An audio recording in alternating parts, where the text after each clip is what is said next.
나는 올해 80입니다. 사람들은 나를 보고 말합니다. 할아버지 건강하시네요? 편안히 사시네요?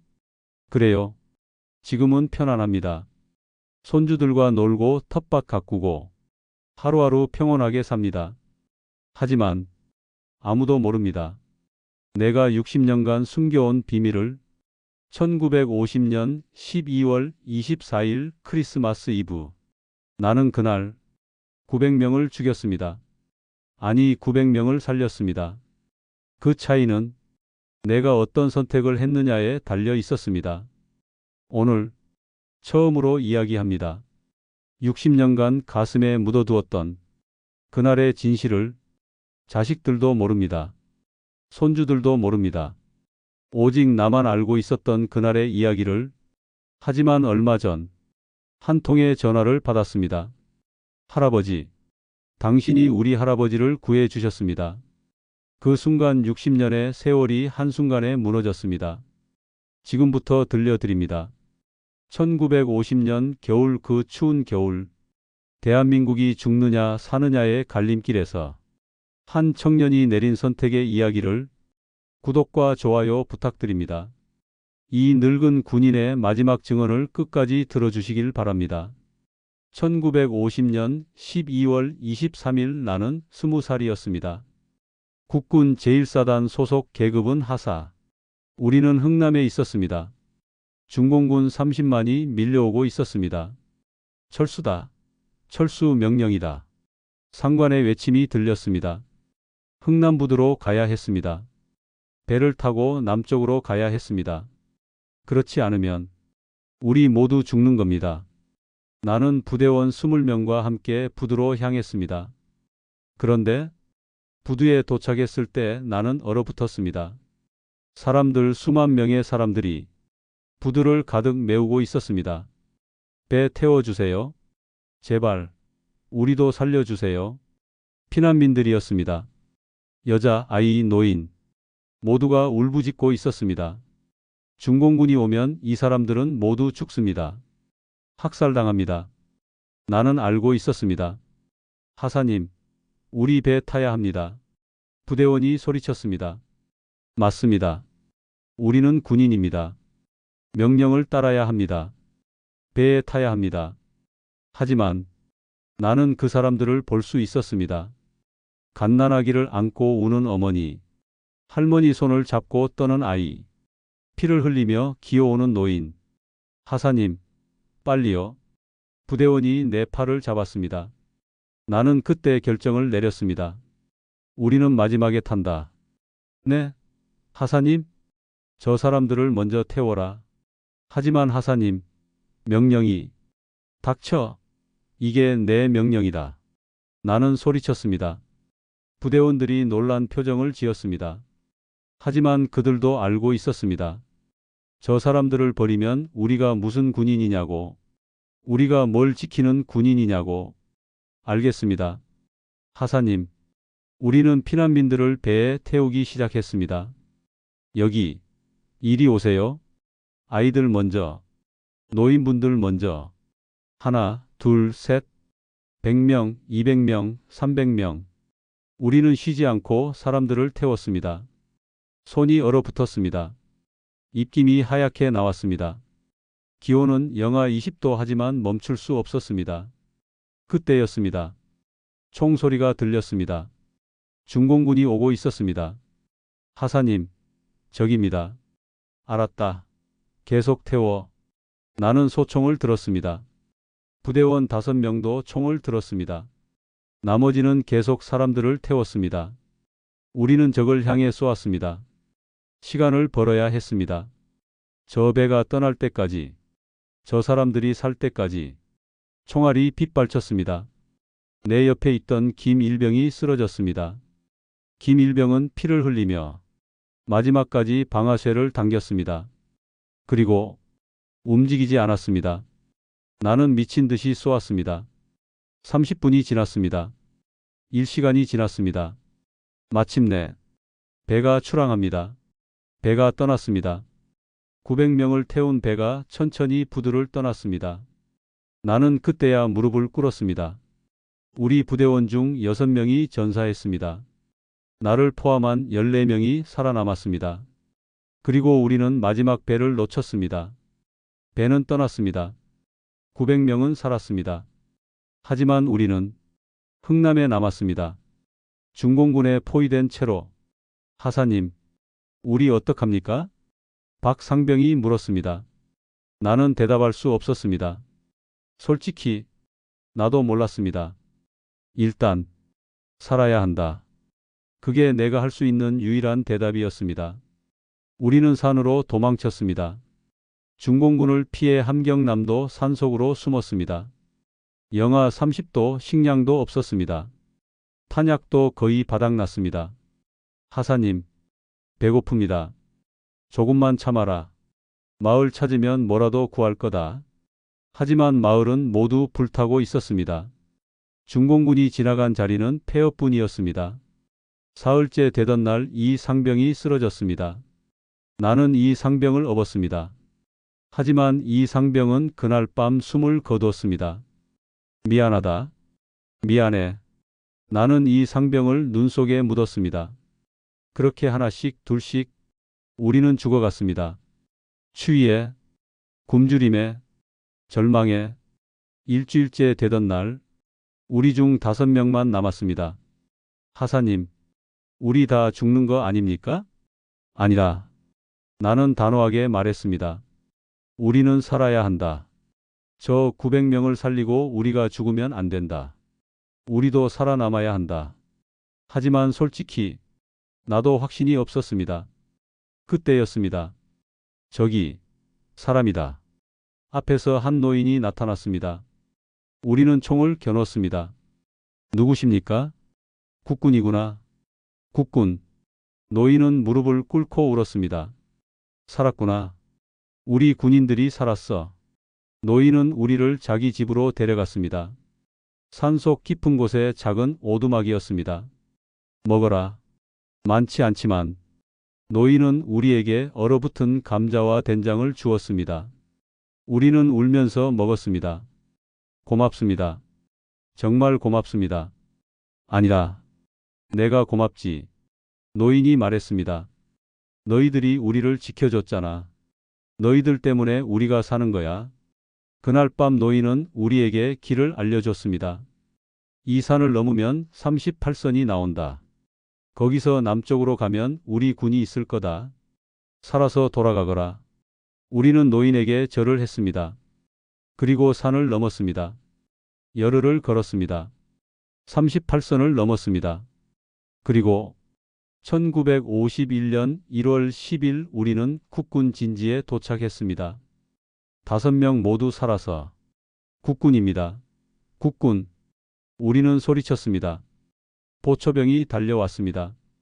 너희들 어디서 온 거야? 흥남에서 왔습니다. 전쟁이 끝났습니다. 나는 제대했습니다.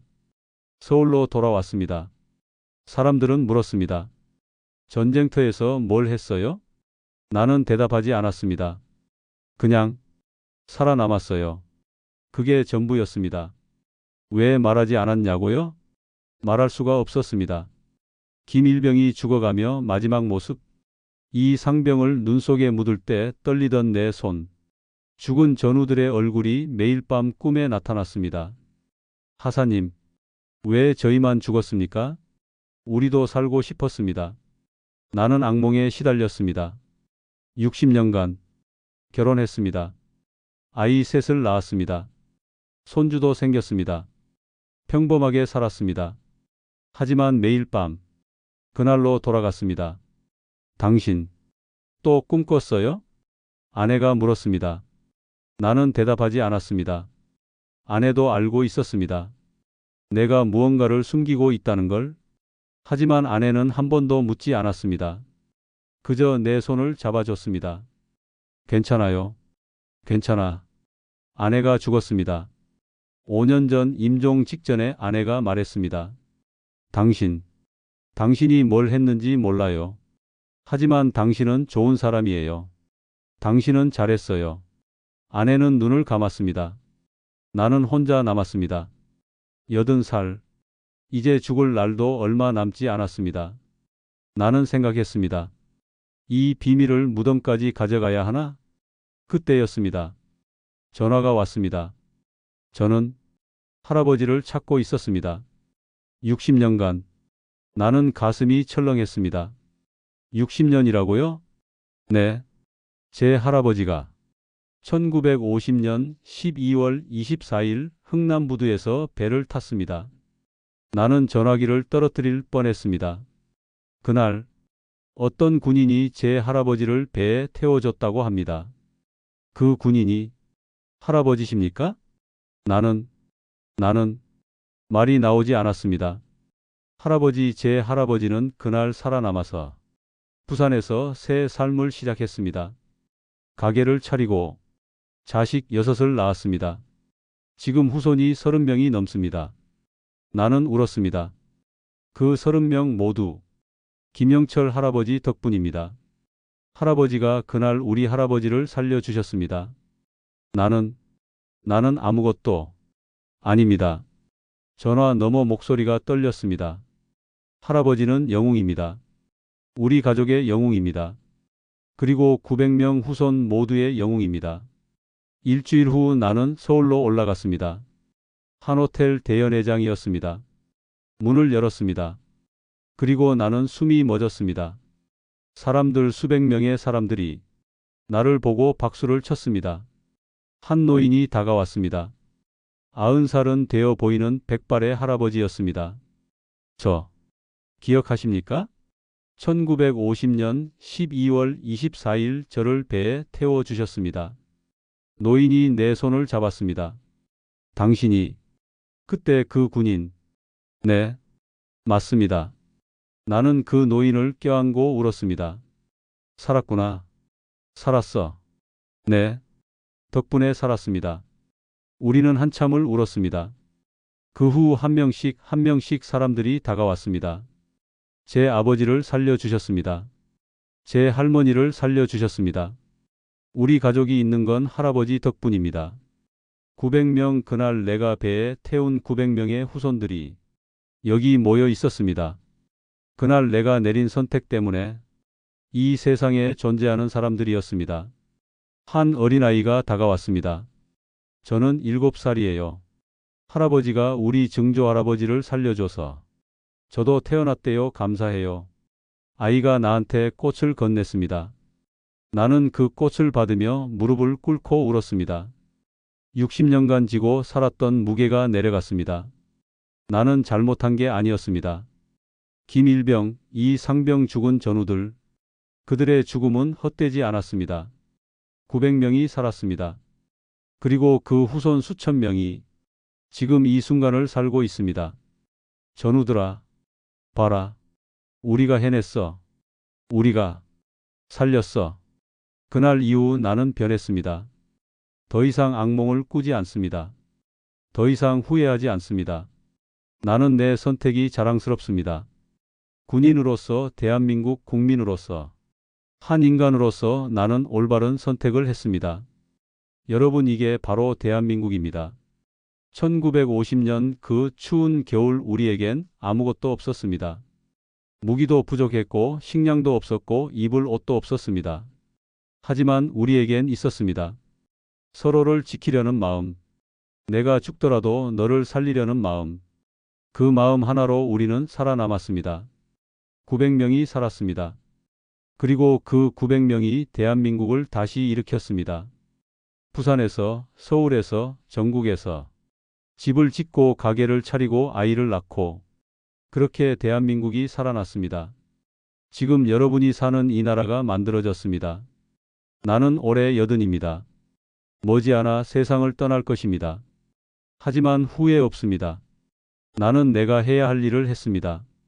그리고 이제 이 이야기를 여러분께 전합니다. 대한민국은 이렇게 만들어진 나라입니다.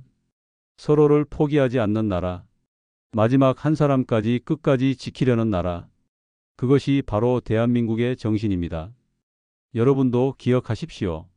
우리 선배들이 무엇을 지키려고 싸웠는지, 우리가 왜 자랑스러워해야 하는지. 대한민국은 기적의 나라입니다. 아무것도 없었던 폐허에서 세계 12위 경제대국이 됐습니다. 그 기적은 운이 아니었습니다. 바로 그날 1950년 12월 24일처럼 서로를 지키려는 우리의 마음 때문이었습니다. 80세 노병. 오늘 처음으로 60년의 비밀을 말했습니다. 부끄럽지 않습니다. 자랑스럽습니다. 나는 대한민국 군인이었습니다. 그리고 지금도 대한민국 국민입니다. 이 나라가 자랑스럽습니다. 여러분 대한민국을 사랑하십시오. 이 나라는 수많은 사람들의 희생으로 만들어진 나라입니다. 900명을 살리기 위해 6명이 죽었습니다. 그 900명이 살아서 수천 명의 후손을 낳았습니다. 그것이 대한민국입니다. 죽음보다 강한 나라, 절망보다 강한 나라. 그 어떤 것도 우리를 무릎 꿇게 할 수 없습니다. 왜냐하면 우리는 서로를 포기하지 않으니까요. 이것이 대한민국입니다. 이것이 우리의 자랑입니다. 이것이 우리가 기억해야 할 역사입니다. 여러분 구독과 좋아요 부탁드립니다. 이 이야기를 많은 사람들에게 전해 주십시오. 특히 젊은 세대에게 우리가 어떻게 여기까지 왔는지, 우리 선배들이 무엇을 지켰는지 꼭 알려주십시오. 댓글로 여러분의 이야기도 들려주세요. 감사합니다.